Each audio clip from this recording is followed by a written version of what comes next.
fjala e perëndishmërisë u mboll kudo dhe lulëzoi në rritin e saj. Shoqëria e qiellit u transferua në tokë, ose më saktë, gjërat në tokë u lidhen me ato në qiell. Të dashur vëllezër dhe motra, duhet ta shpallim me gëzim këtë lajm të mirë, e të dëshmojmë me zell dhe pa u lodhur se tashmë Perëndia bandon ndër ne. Një dëshmitar i vërtet shpëton jetë, thot Solomoni i ditur.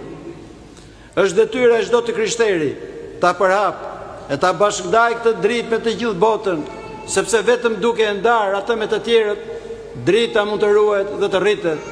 Përndryshe, ajo do të zbehet dhe përfundimisht do të zhduket.